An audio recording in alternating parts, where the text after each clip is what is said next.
అందరికీ నమస్కారము. అయితే ఇక్కడ 10వ తరగతి పరీక్షలు సమీపిస్తున్నాయి.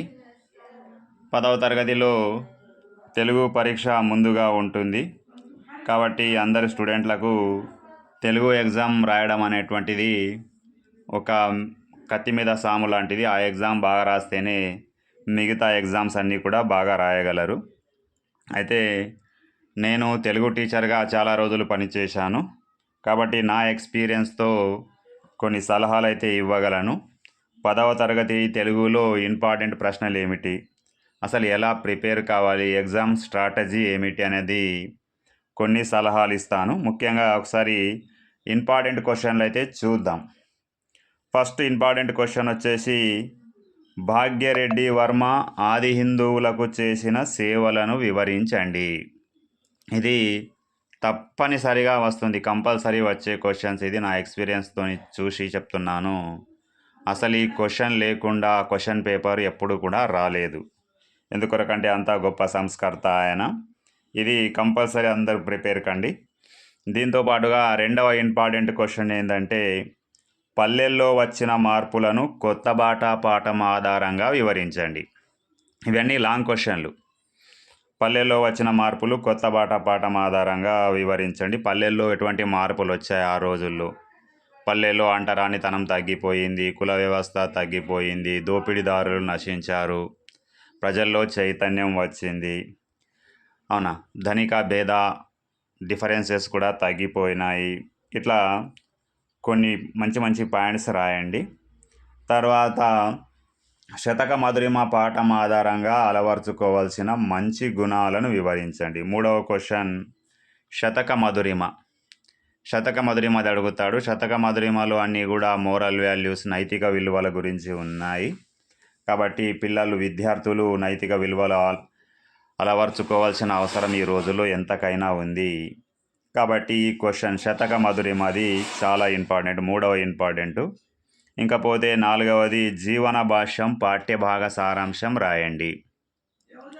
డాక్టర్ సి నారాయణ రెడ్డి గారి జీవన భాష్యం పాఠ్యభాగ సారాంశాన్ని కూడా చాలాసార్లు అడిగాడు.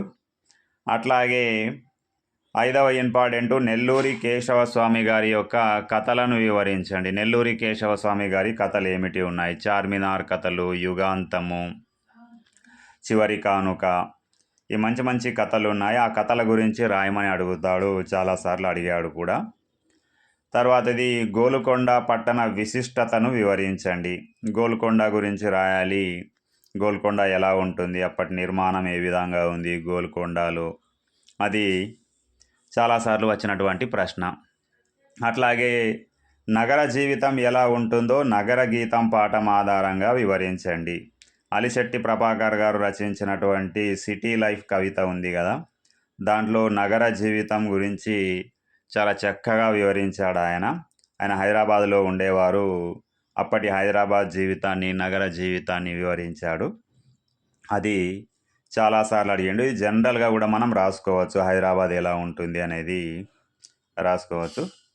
ఇవి 7 ప్రశ్నలు మనకు టెక్స్ట్ బుక్ నుంచి వచ్చే ప్రశ్నలు. ఇవి 7: భాగ్యరెడ్డి వర్మ జీవన భాష్యం, పల్లెల్లో వచ్చిన మార్పులు, శతక మధురిమ, కేశవస్వామి కథలు, గోల్కొండ పట్టణము, సిటీ లైఫ్. టెక్స్ట్ బుక్లో వచ్చే ఇంపార్టెంట్ క్వశ్చన్స్ ఇవి. ఇంకపోతే రామాయణం నుంచి ఒక 4 ప్రశ్నలు ఉన్నాయి. ఫస్ట్ క్వశ్చన్, రామాయణంలో ఎప్పుడైనా అడిగే ప్రశ్న ఏంటంటే, రామాయణం నుంచి మనం నేర్చుకోవలసిన నైతిక విలువలను వివరించండి. ఇది చాలాసార్లు అడిగాడు, నైతిక విలువలు. ఇంకపోతే రెండవ ప్రశ్న, హనుమంతుడు సీత జాడను కనుక్కున్న విధానం రాయండి.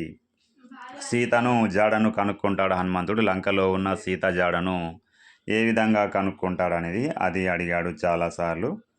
రావణుడు సీతను అపహరించిన విధానం రాయండి. ఇది మూడవ ఇంపార్టెంట్ ప్రశ్న రామాయణంలో వచ్చేసి.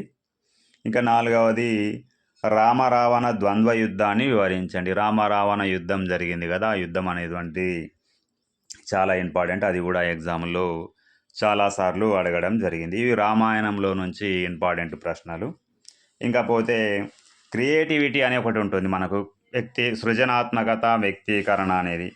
అందులో కూడా కొన్ని ప్రశ్నలు ఉన్నాయి, అవి రిపీటెడ్ అవుతూ ఉంటాయి, చాలాసార్లు వస్తుంటాయి. అయితే ఇక్కడ ఎక్కువగా వచ్చే ప్రశ్నలు ఏమిటిదంటే లెటర్ రైటింగ్ వస్తుంది. ఏదైనా ఒక టాపిక్ ఇస్తాడు, టాపిక్ ఇచ్చేసి దాని ఆధారంగా లేఖను రాయమని ఇస్తాడు. పల్లెల్లో వచ్చిన మార్పులను వివరిస్తూ లేఖ రాయండి, లేదా భాగ్యరెడ్డి వర్మ చేసిన సేవలను వివరిస్తూ లేఖ రాయండి, మిత్రునికి లేఖ రాయండి అని ఇస్తాడు.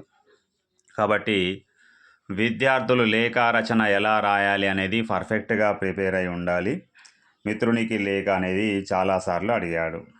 ఇంకపోతే దాని తర్వాత ఇంటర్వ్యూ అడుగుతాడు. ఇంటర్వ్యూ ప్రశ్నావళి, ఓన్లీ క్వశ్చన్సే రాయాలి, ప్రశ్నావళి రాయాలి. ఆ ఇంటర్వ్యూ ఒక కవిని ఇంటర్వ్యూ చేయండి అని కానీ, ఒక రాజకీయ నాయకుడిని ఇంటర్వ్యూ చేయండి అని కానీ ఇట్లా అడుగుతూ ఉంటాడు. ఒక క్రీడాకారునికి కూడా ఇంటర్వ్యూ చేయమని అడుగుతూ ఉంటాడు.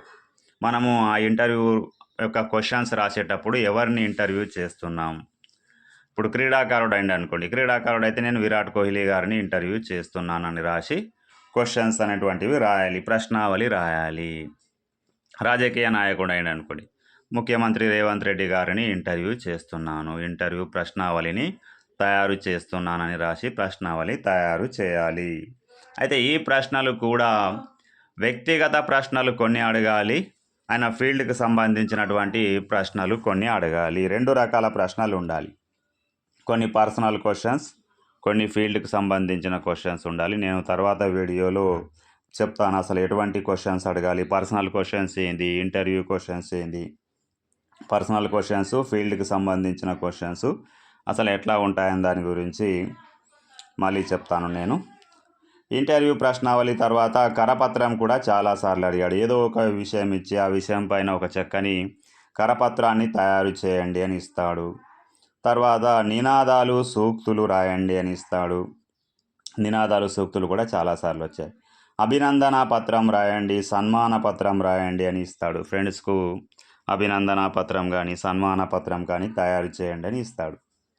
ఇవి మనకు క్రియేటివిటీ, సృజనాత్మకతలో చాలాసార్లు వచ్చినటువంటి ప్రశ్నలు. ఇంకపోతే షార్ట్ ఆన్సర్స్ కొన్ని ఉన్నాయి. షార్ట్ ఆన్సర్లలో కూడా కొన్ని ఆన్సర్స్ క్వశ్చన్స్ రిపీటెడ్గా వస్తూ ఉన్నాయి. మీర్ తక్మీర్ గారు ఢిల్లీ ప్రజల పలుకుబడిని ఎలా పట్టుకున్నారు? ఈ ప్రశ్న కూడా మనకు చాలాసార్లు అడగడం జరిగింది. కాబట్టి దీని గురించి పర్ఫెక్ట్గా ప్రిపేర్ కండి. తర్వాత రెండవది షార్ట్ ఆన్సర్లలో మీర్ తక్మీర్ గారిది ఒకటి. గోల్కొండ రాజులు తెలుగు సాహిత్యానికి చేసిన సేవలను వివరించండి. ఇది కూడా చాలాసార్లు అడగడం జరిగింది. వరంగల్ తెలుగును టక్సాలీ తెలుగు అని ఎందుకు అంటారు? ఈ 3 ప్రశ్నలు చాలాసార్లు వచ్చినాయి. కాబట్టి దీని గురించి అవగాహన ఏర్పరచుకోవడం అనేది అవసరం. ఇంకపోతే కవి పరిచయాల్లో కూడా ఇంపార్టెంట్ కొన్ని ఉన్నాయి.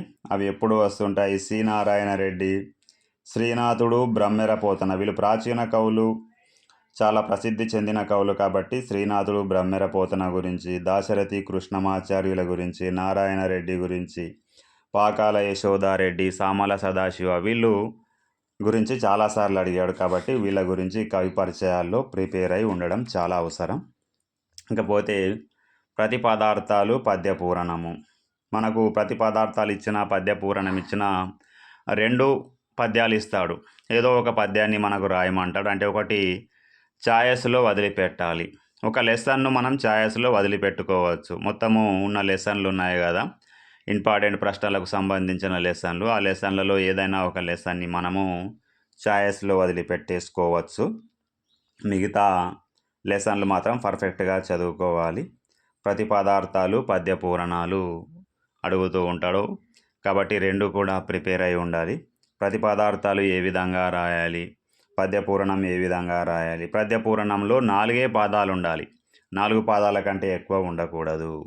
ఇంకపోతే ప్రతిపదార్థాలు రాసేటప్పుడు కంపల్సరిగా క్రియాపదంతో ప్రతిపదార్థాలు ముగించాలి. అవునా?